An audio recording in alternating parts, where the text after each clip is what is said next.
If someone had whispered to me that a dilapidated diner would become the unexpected harbor of my life, I would have simply walked away, unable to fathom such a notion.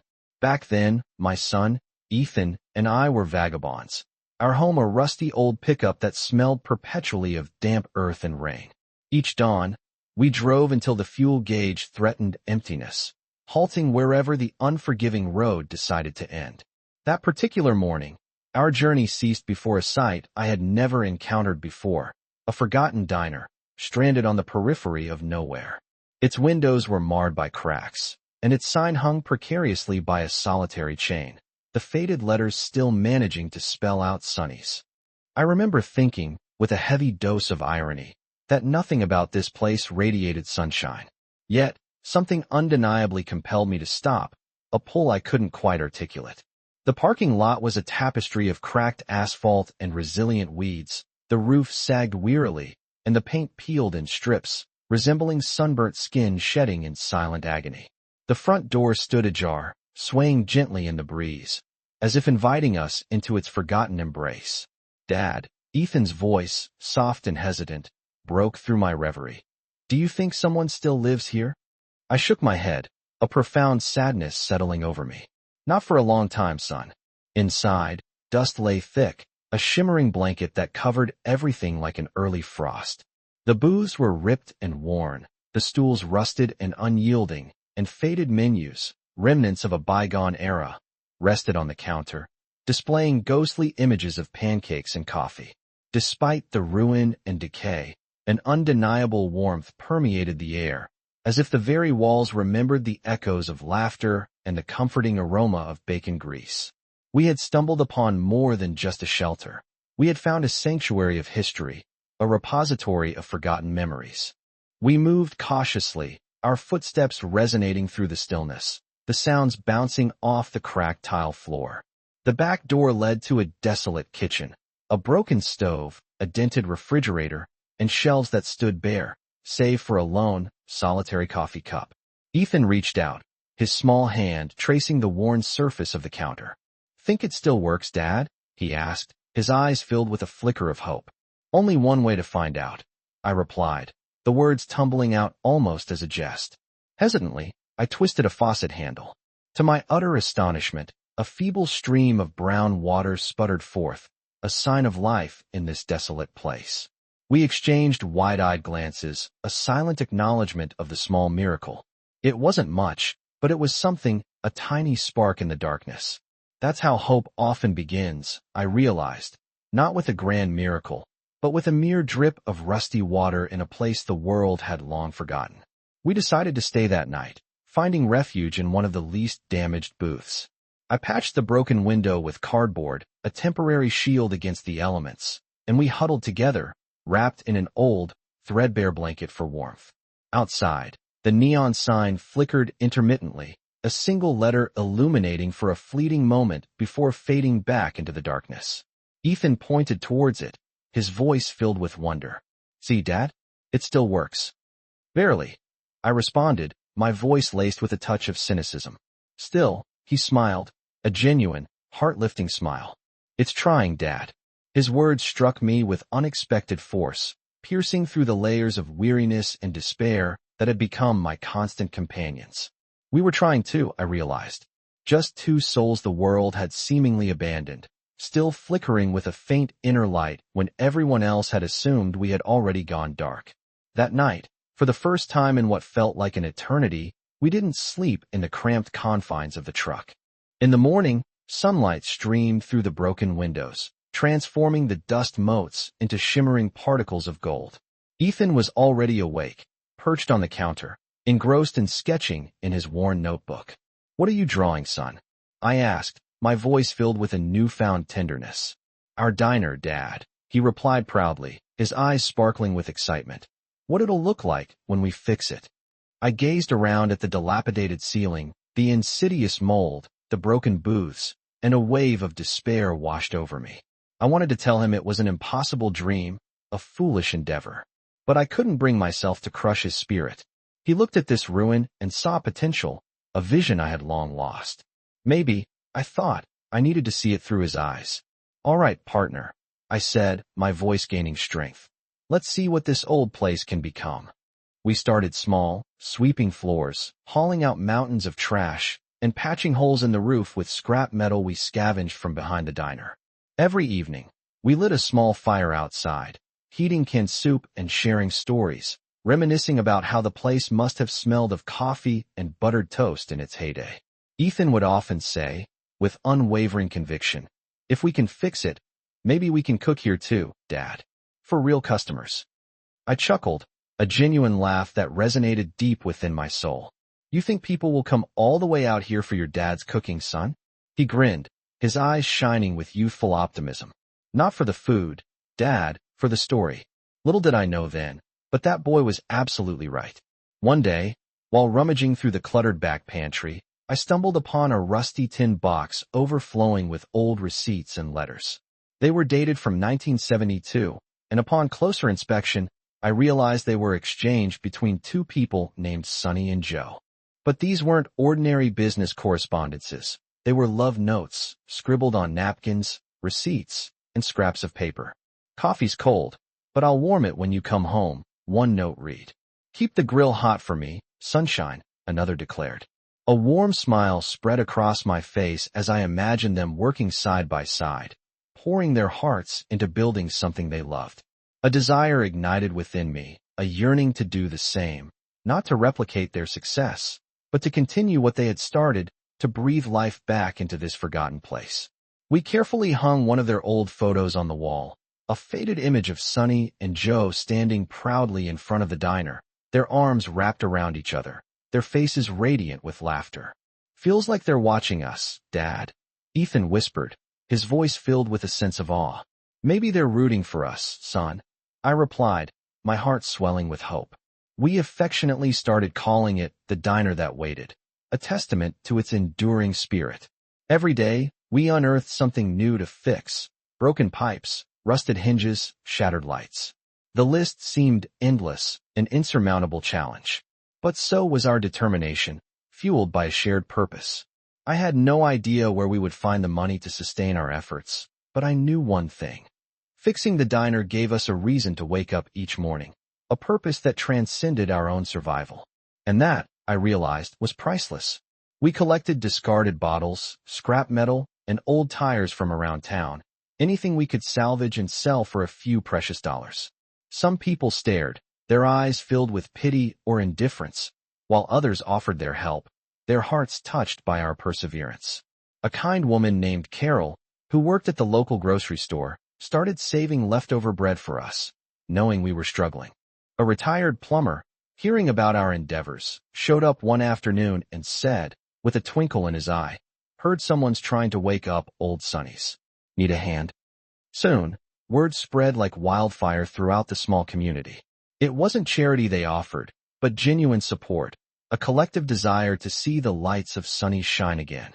And slowly, painstakingly they did. Every screw tightened, every nail hammered, every laugh shared over broken coffee cups brought the diner a little closer to life. The day we finally managed to get the old stove working felt like a holiday, a celebration of our hard-won victory. Ethan discovered an ancient can of coffee in the back, years past its expiration date, but still sealed tight. We brewed it anyway, our anticipation building with each passing moment. It tasted like metal and memories, a strange concoction that defied description, but we drank it proudly, savoring every sip. "This is the best cup I've ever had, Dad," I told him, my voice thick with emotion. He grinned, his face beaming with pride. "That's because it's ours, Dad." And he was right. Everything we had, every chair, every mug, every patched tile, was ours because we had earned it, through sweat, tears, and unwavering dedication. That diner was no longer just a symbol of survival. It was tangible proof that you could build something beautiful from the scraps of despair. I painted the walls a cheerful, bright yellow, the same color as in Sonny and Joe's old photograph, a vibrant homage to their legacy. Ethan, with his artistic flair, crafted a new sign from scrap wood, proclaiming, "Sonny's coming back soon," a promise etched in paint. We didn't even have electricity yet, but that didn't diminish our enthusiasm. Every night, we lit candles on the counter, their flickering flames casting dancing shadows across the walls, and ate beans straight from the pot, pretending it was a grand opening. "If we ever get customers, Dad," Ethan said, his eyes sparkling with excitement, "what should we serve first?" I smiled, my heart overflowing with love for my son. "Pancakes, son. Always pancakes. Because pancakes mean morning, and morning means another chance." That's what this diner had become, a beacon of hope, a promise that the sun still rises for people like us, the forgotten, the downtrodden, the ones who dared to dream. One morning, we awoke to the sound of footsteps crunching on the gravel outside. A man stood hesitantly by the door, his figure silhouetted against the rising sun. He appeared to be in his mid-50s, dressed in worn work clothes, his eyes radiating kindness. "You the ones fixing up Sonny's?" he asked, his voice gentle. I nodded cautiously, my heart pounding in my chest. He smiled, a warm, genuine smile that instantly put me at ease. "My parents own this place." My heart skipped a beat. This was Joe Jr., Sonny and Joe's son. He walked in slowly, his hand tracing the familiar outline of the counter. "Haven't been here in 30 years, he murmured, his voice filled with nostalgia. "Didn't think I'd ever see it again." He looked at us, his eyes filled with gratitude, and said, "You boys need some real tools." By nightfall, we had a well-stocked toolbox, a working drill, and something even more valuable, permission to keep the dream alive, a blessing from the family who had started it all. Joe Jr. visited every weekend after that, helping us with the wiring, installing lights, and sharing cherished stories about his parents. "Mom always said this place ran on more than just food," he told us once, his voice filled with affection. "She said it ran on kindness." I looked at Ethan, who was absorbed in sketching designs for new chairs, his brow furrowed in concentration. "Then we'll keep serving that, too, Joe," I said, my voice filled with conviction. For the first time in years, I felt like I was part of something bigger than myself, not just a man barely scraping by, but a vital link in a chain of people who refused to give up on the power of goodness. Winter descended early, its icy grip tightening around our small haven, but we refused to let it extinguish our flame. Snow seeped through cracks in the ceiling, and we layered ourselves with 3 blankets just to stay warm at night. But when the first customer wandered in, a weary trucker seeking a cup of coffee, we didn't hesitate. I poured him hot water from our camping kettle, the only source of warmth we had, and handed him a paper cup with a grateful smile. He paid us $5 and said, with a surprising amount of sincerity, "Best coffee I've had all week." He didn't know it wasn't even real coffee, just a concoction of instant granules and lukewarm water. But that's how it all began. One cup, one stranger, one spark of normalcy in a place that had forgotten what normal felt like. By spring, Sonny's Diner had lights again, a beacon shining in the darkness. On the first day, we flipped the switch, our hearts pounding with anticipation. The sign buzzed to life. Half of the bulbs burned out, but glowing nonetheless, a testament to our resilience. Ethan whooped with joy and threw his hands in the air, his face radiant with happiness. We stood there in the cracked parking lot, gazing at the flickering sign, a symbol of our hard-won victory. It wasn't perfect, but neither were we, and that's what made it so special. "Dad," Ethan said quietly, his voice filled with emotion, "it looks happy." I nodded, my throat choked with tears. "So do we, son." Because we had built something more than just a diner. We had built hope, a resilient spirit that didn't ask permission to exist. It simply did, defying all odds. Soon, more travelers began stopping by, truckers weary from long hauls, locals seeking a familiar face, even hikers venturing off the beaten path. We served instant coffee and simple sandwiches, but everyone said the same thing, their voices filled with a sense of wonder. "It feels different here. I feel seen." They couldn't articulate what made this place so special, and we didn't try to explain it. It was a feeling, a sense of belonging, a haven from the harsh realities of the world. Ethan started keeping a notebook by the register, inviting customers to leave notes, thoughts, and reflections. Some were funny, some were sad, but all were heartfelt. One note read simply, "This place made me believe again." I carefully taped that note to the wall, right next to Sonny and Joe's old photo, because it resonated with the truth. The diner hadn't just fed people, It had reminded them that small acts of kindness still exist, even in the most forgotten corners of the world. One afternoon, as the sun dipped low, casting long shadows across the diner, Ethan leaned against the counter, a wistful expression on his face. "You think Mom would have liked this place, Dad?" he asked, his voice barely above a whisper. I swallowed hard, my heart aching with a familiar pang of grief. "She would have loved it, son." He smiled, a genuine, heart-lifting smile that chased away the shadows. "Then we did all right, Dad." And just like that, I realized we weren't just surviving anymore. We were truly living.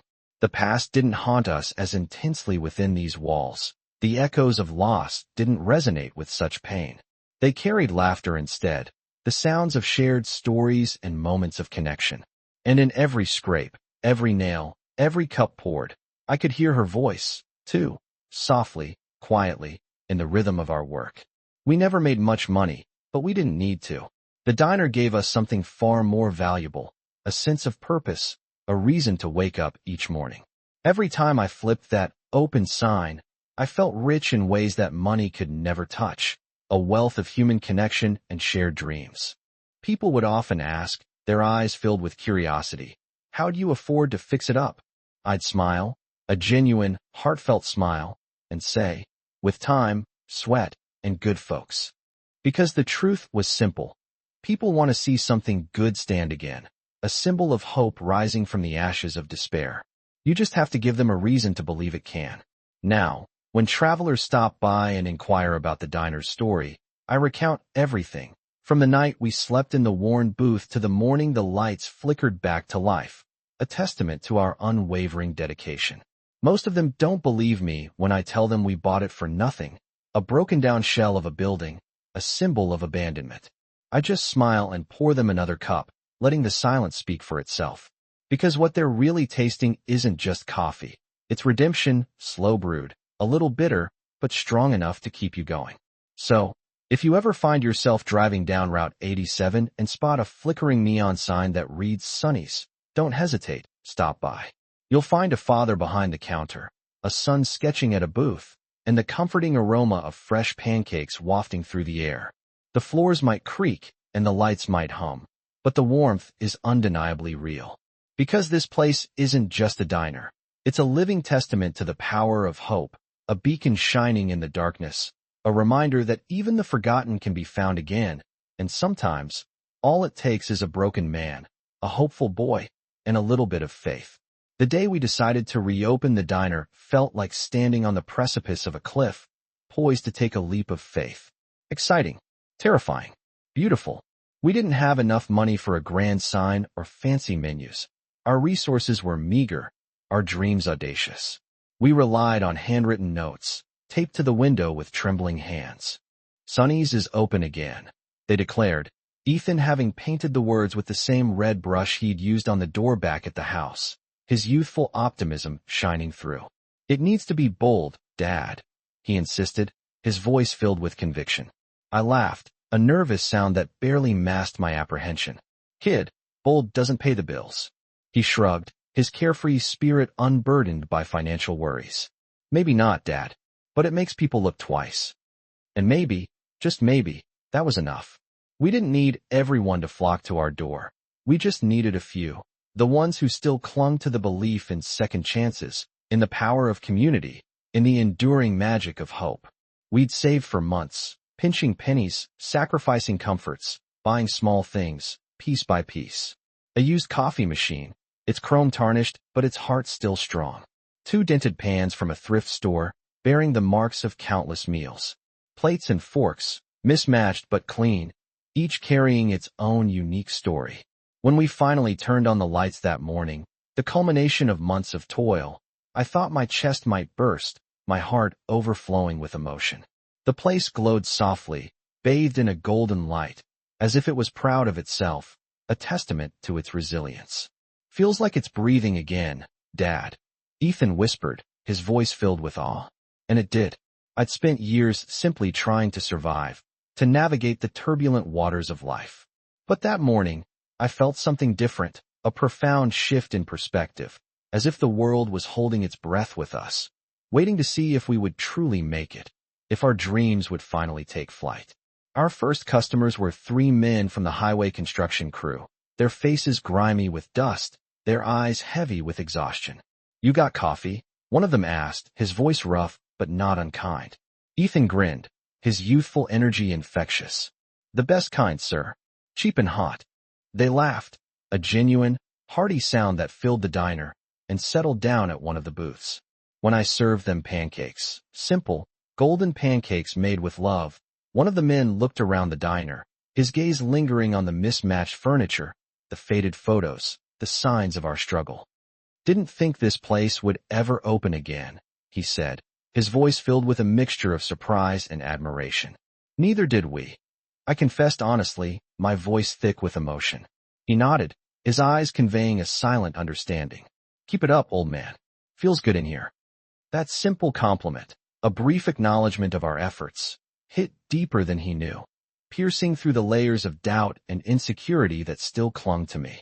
Sometimes, a few kind words, a simple act of recognition, can mend something inside you that's been broken for years, can restore a sense of hope and purpose that you thought was lost forever. By noon, 5 more people had ventured through our doors, seeking a respite from the road, a moment of quiet contemplation. By evening, 10. We didn't make much money, maybe $40 in total, but Ethan and I felt like millionaires, our hearts overflowing with gratitude. After we closed for the night, we sat on the counter, sharing the last pancake, savoring each bite. Ethan looked at me, his eyes shining with pride, and said, "We really did it, Dad." I smiled, my face aching with happiness. "We started it, son. That's different." Still, as I looked around the diner, at the warm light reflecting off the worn chrome of the coffee machine, at the notes people had pinned to the wall, their expressions of gratitude and hope, it felt like more than just a start. It felt like the beginning of something honest, something real, something that was finally, irrevocably ours. The next few weeks were a blur of activity, a whirlwind of hard work and shared dreams. We opened at dawn and closed long after dark, fueled by determination and the unwavering support of our community. My hands were raw from scrubbing dishes, my back ached with exhaustion, but my spirit soared. Ethan's clothes perpetually smelled of coffee grounds and syrup, a sweet, intoxicating aroma that permeated the diner, but I'd never seen him happier, his eyes sparkling with life. He'd engage with the customers, listening intently to their stories, sketching their faces on napkins, asking about their hopes and dreams. He had an innate ability to connect with people, to make them feel seen and valued. He said, with a wisdom beyond his years, "Everyone who walks in here has a reason, Dad." And he was right. Some came for the food, seeking sustenance and comfort. Some came for the quiet, a respite from the chaos of the world. Some came because they simply didn't know where else to go, drawn to the diner like moths to a flame. In a way, it reminded me of us, just people searching for a place that wouldn't turn them away, a sanctuary where they could be themselves, without judgment or pretense. Still, not everything was easy. Challenges arose, threatening to derail our progress.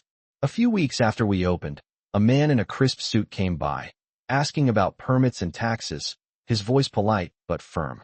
He wasn't unkind, but he was official, a representative of the bureaucracy that governed our lives.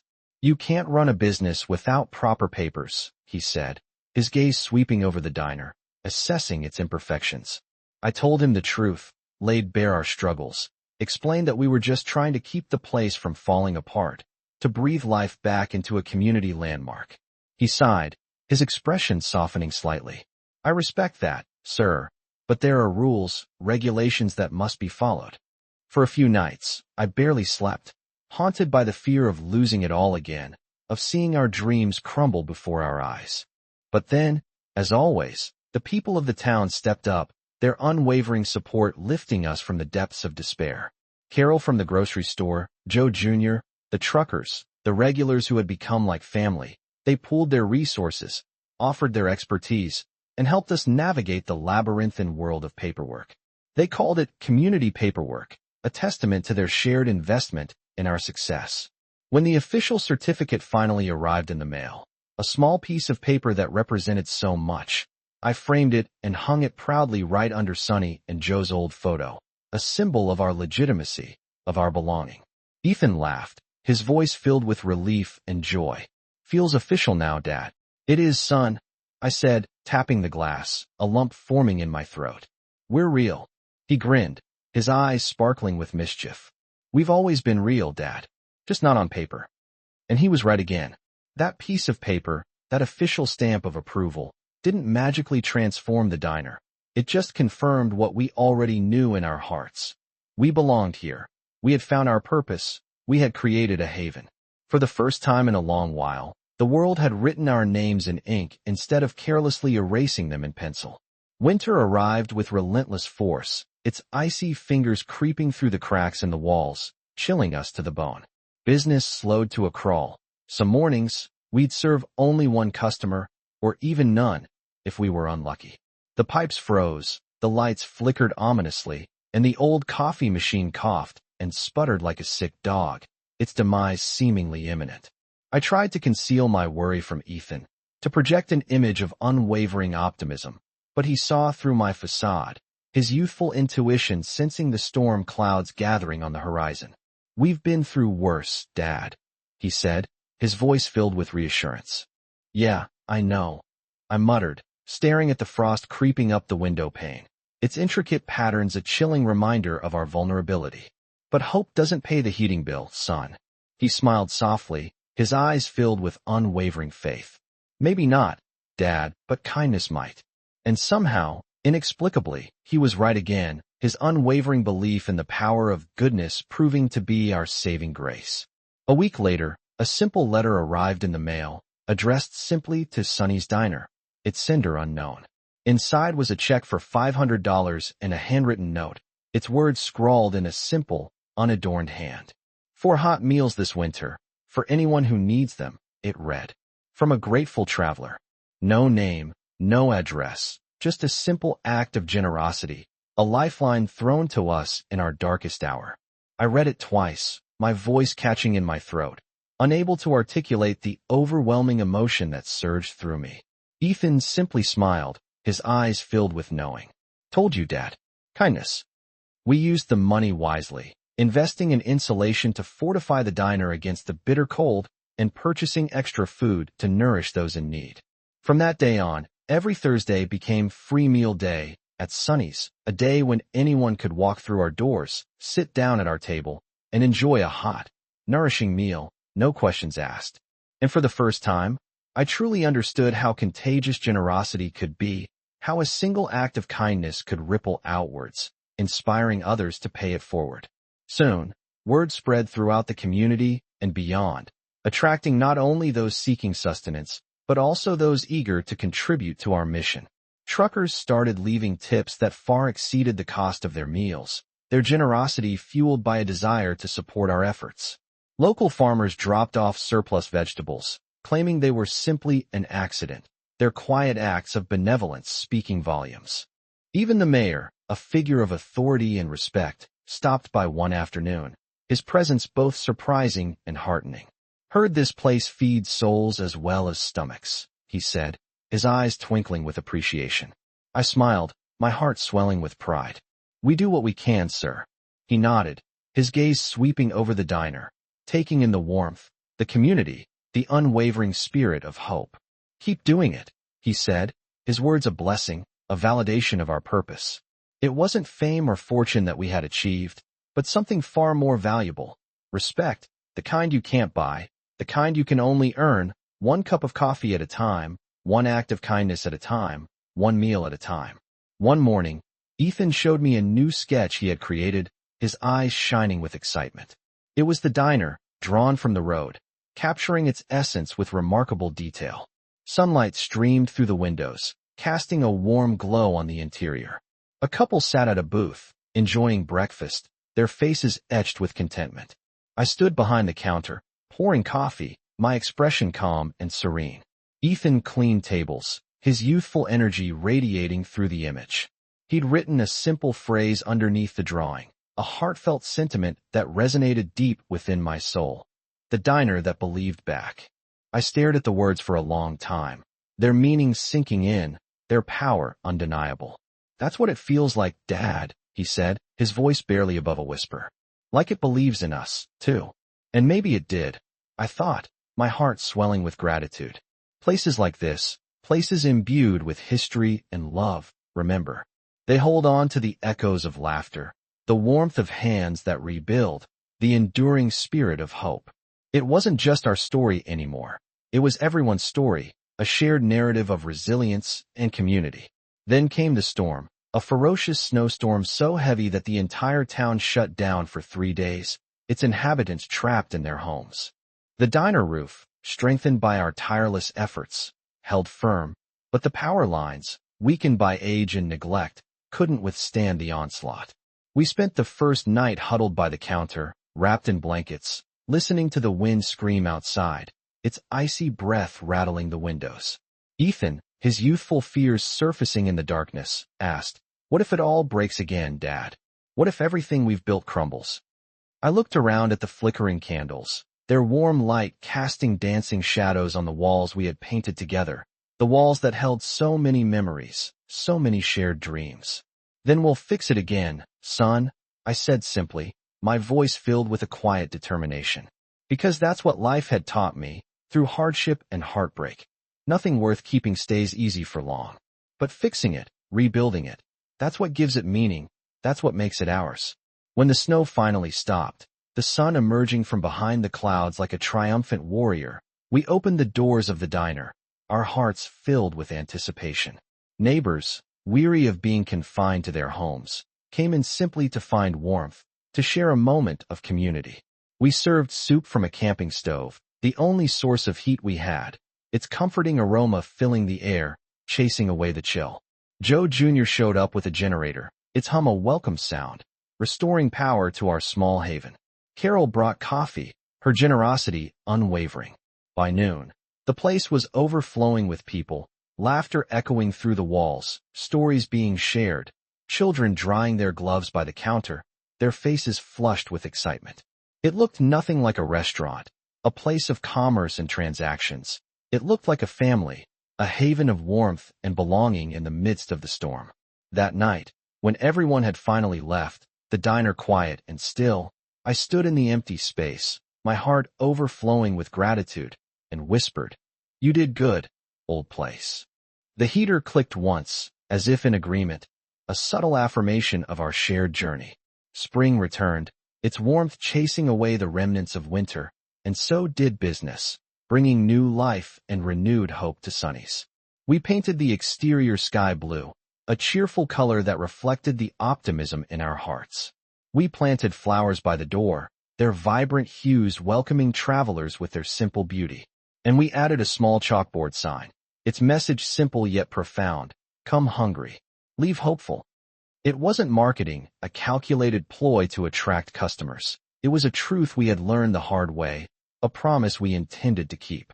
Some customers came just to talk, seeking a sympathetic ear, a place to unburden their souls. Some came because they'd heard about the Thursday meals, wanting to experience the magic of our community. One man, his face etched with sadness, left a note scribbled on a napkin. "I was planning to end it all. Your kindness stopped me." I carefully kept that note in the cash register, where the money should have been, because no dollar amount could ever be worth that, a life saved, a soul restored. By then, Ethan had started designing his own menu, his artistic flair and youthful creativity shining through. He wrote quirky descriptions, crafting dishes like Dad's Lucky Pancakes and Truck Stop Special, each with its own unique story. He even convinced me to hang his sketches on the walls, drawings of travelers, coffee cups, and the diner through each season, capturing its essence with remarkable detail. People loved them, drawn to their simple beauty and the stories they told. One woman offered to buy a sketch, but Ethan refused, his youthful ideals unwavering. "No, ma'am. Some things should just stay here, belonging to everyone." I smiled, a wave of pride washing over me. "You sound like an old man, son." He laughed, his voice filled with affection. "Guess I learned from one." And I realized, with a profound sense of gratitude, that he'd grown up here, inside these walls, nurtured by hope, strengthened by hard work, shaped by the love of a community. We were still poor by most standards, our financial situation precarious. The roof still leaked when it rained too hard, a constant reminder of our limitations. The coffee machine still sputtered like it had asthma, its wheezing sounds a constant reminder of its age. But I didn't mind anymore, because every flaw told a story, every imperfection added to its charm, every creak and groan was a testament to its enduring spirit. When people asked how much the diner was worth, I'd smile, my eyes filled with a genuine understanding, and say, everything. They thought I meant money, a price tag attached to the building and its contents. But I didn't. I meant the people, the laughter, the second chances, the enduring spirit of hope that filled the place every day, transforming it from a simple diner into a sanctuary of the soul. The diner didn't just feed people. It reminded them that broken things could still be useful, that beauty could emerge from the ashes of despair, that even in the darkest of times, hope could still flicker, waiting to be rekindled. One night after closing, as we were cleaning up, Ethan turned to me, his eyes filled with a thoughtful expression. "You ever think about what would have happened if we didn't stop that day, Dad?" I nodded slowly, my mind replaying the events that had led us to this place. "Yeah, son. We'd still be driving, still searching, still lost." He leaned back in the booth, a contented smile gracing his lips. "Guess we found what we were looking for, Dad." "Maybe it found us," I said, a sudden realization dawning on me. He laughed, a carefree sound that filled the diner. "You sound like one of those fortune cookie quotes, Dad." "Maybe I am," I said, chuckling. But the truth was simpler, more profound. Sometimes, life doesn't need to shout its blessings from the rooftops. Sometimes, it just waits quietly, patiently, like an old diner on an empty road, waiting for someone to walk in, to open its doors, to breathe life back into its soul. The next morning, we found a letter taped to the door, its message penned in delicate handwriting. It was from a woman named Lisa, who identified herself as the granddaughter of Sonny and Joe, the original owners of the diner. She'd seen our story on the news. A local station had picked up our tale of resilience and community. The letter said they would have been proud, their legacy honored by our efforts. "This place was built on love," she wrote, her words imbued with a profound sense of understanding. "You brought it back." She'd enclosed a small photograph, a snapshot from the past, showing Sonny and Joe holding a baby, their faces radiant with joy. On the back, she had written a simple, yet powerful message: "Love keeps places alive." I carefully hung the photo next to our cash register, where everyone could see it, where its message could resonate in their hearts. Because she was right. That's what had rebuilt this place. That's what sustained it. That's what transformed it from a broken-down shell into a beacon of hope. Love, in every form, from the love of a father for his son to the love of a community for a shared dream. Now, when people ask me if we plan to expand, to open new locations, to build a franchise, I just smile, a contented, peaceful smile. "This is enough," I say, my voice filled with conviction. Because success doesn't always mean bigger, more opulent, more widespread. Sometimes, it just means lasting, persevering, enduring. We've lasted through storms, debt, and doubt, through moments of despair and triumphs of spirit. We stayed standing, refusing to succumb to the weight of the world. And maybe that's all any of us can really hope for, in the end. To stand when life tries to knock us down, to keep shining when the darkness closes in, to hold on to hope when all seems lost. The diner still flickers at night, its neon sign buzzing with a life of its own, a testament to its enduring spirit. It still hums when the wind hits it just right. Its familiar sounds a comforting presence in the stillness of the night. But those sounds don't scare me anymore. They don't remind me of our vulnerability, of our struggles. They sound like a heartbeat, a steady rhythm that sustains us, a constant reminder of our home. If you ever find deep breath, do you remember that feeling, the one where your heart felt lighter than air? I hadn't felt it in what seemed like a lifetime. Then, she arrived, the inspector. Week 3, a woman with a crisp clipboard, sharp questions. "You've added a porch?" Her voice was precise as she tested the new wood. "Yes, ma'am," Ethan answered, his voice steady, his hands sure. She scrutinized every bolt, every rail. "Who drafted the drawings?" He glanced at me. "I did. Student work," she remarked, a fleeting glance, but serious. She made a note, tucked her pen away. "You're making it safer," she continued, softer. "A nice change." As she walked away, I leaned against that smooth railing, the one he'd sanded with such care. "You're good at this, you know," I whispered. Some changes, they were subtle, almost invisible. A rail by the register, for weary hands. A shelf lowered, so even the smallest among us could reach their own cup. Thicker curtains, a shield against winter's sharpest bite. Then there were the bolder changes, the ones that shouted with sunshine. Ethan painted the front door a bright, unapologetic lemon, the color of that elusive pie we never quite perfected. "Sonny would have liked it," he said, stepping back to admire his work. I believed him. The photo of Sonny and Joe, it began to feel less like a memory, more like a silent blessing. We hung a new sign, hand-lettered on cedar. "Open till hope closes." Business didn't boom, it deepened. Truckers found solace in a quiet corner booth, a brief respite with a warm breakfast. High schoolers claimed our porch for their prom portraits, a tapestry of glitter and borrowed shoes. Thursday meals grew, needing more hands, more hearts. We added a pegboard, adorned with pay-it-forward tickets. A coffee, a breakfast, a bowl of soup, bought by strangers, for strangers, a whispered reminder that they mattered.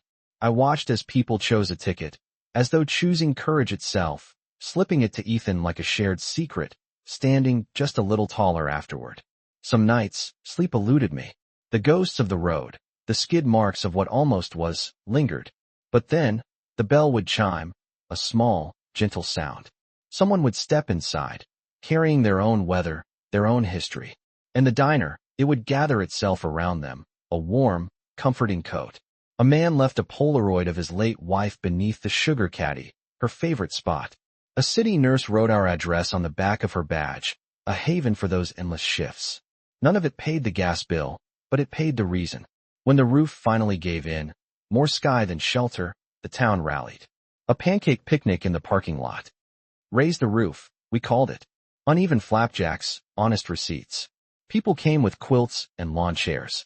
Old men manned the griddle with a quiet pride. Teenagers carried plates like sacred offerings. I tried to thank them, but words failed me. So, I flipped and flipped until the sun dipped low, and the donation jar grew heavy with anonymous faith. The very next morning, we bought shingles. Health scares, they teach you your limits. Mine whispered a lesson I couldn't ignore. A warning flare, the doctor said. Ethan called it a schedule. We posted new hours, closed Mondays, afternoons free on Wednesdays. And the world didn't end. Folks adjusted. "You taught us endurance," Carol said, stealing my dish rag with a smile. "Let us teach you rest." I learned to savor that first cup of coffee, let the diner hum without my constant interference. The diner ran on many hands now. Thank God. Ethan finished his degree, came home for good, toolbox clicking like a promise. "I took a job with a small firm," he said, a hint of apology in his voice. "Not big city work. We build where we stand." He designed ramps for the library, shaded benches for the bus stop, a shelter behind the church that didn't call itself a shelter because people sleep easier under gentler names. At night, he drew new shelves, a better prep table, a quiet nook by the back door. Watching him shape wood into kindness, it felt like time folding its hands. That spring, we started a scholarship. Sonny and Joe's granddaughter sent a check, a note, for a kid who needs a first step. Small things, books, boots, bus fare. But precise generosity, it lands where it's meant to. Ethan named it the Sunshine Step. Applicants wrote a paragraph at the counter, between the ketchup and the tip jar. No essays about essays. Just a reason. A start date. A who can we call when you need a shove. The first award bought welding gloves. The second covered a GED test. Both receipts hang framed, with our license. A 12-year-old named Marco made the pay-it-forward board his personal mission. He'd count the tickets, nudge regulars with math. We're at 12 coffees, 6 breakfasts. Balance would be nice. Generosity, I learned, loves to be organized. One Thursday, he arrived with a shoebox, crumpled singles, and coins inside. Dad said, "I can have my birthday party here if I use this for soup," he announced. We ladled 6 extra bowls that night. Marco insisted on garnishes, its dignity, like cilantro, he declared. I chose to believe him. Not every day was a story. Some were just dishes, grease traps, invoices, weather radios. There were weeks when the register scowled, when the fryer sulked. A food truck set up nearby, drawing away some regulars. We learned to wave as they passed, and we meant it.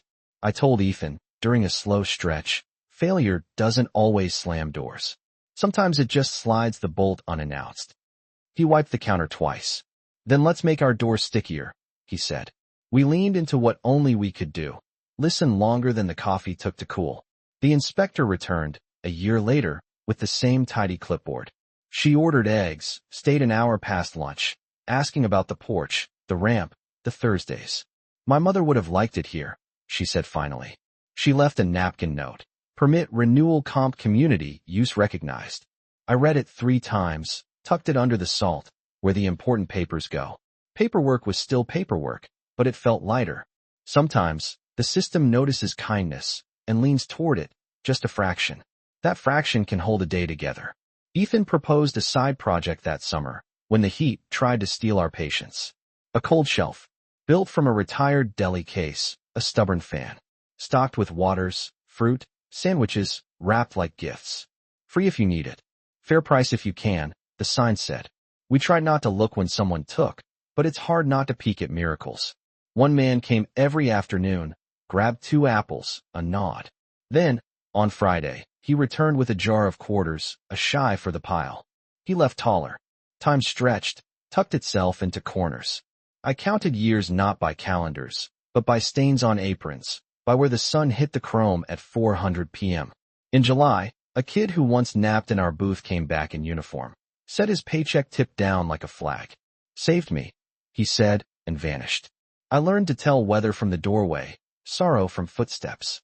The difference between silence that needs company and silence that needs a second cup. The diner taught me languages without nouns. Steam, scrape, sigh.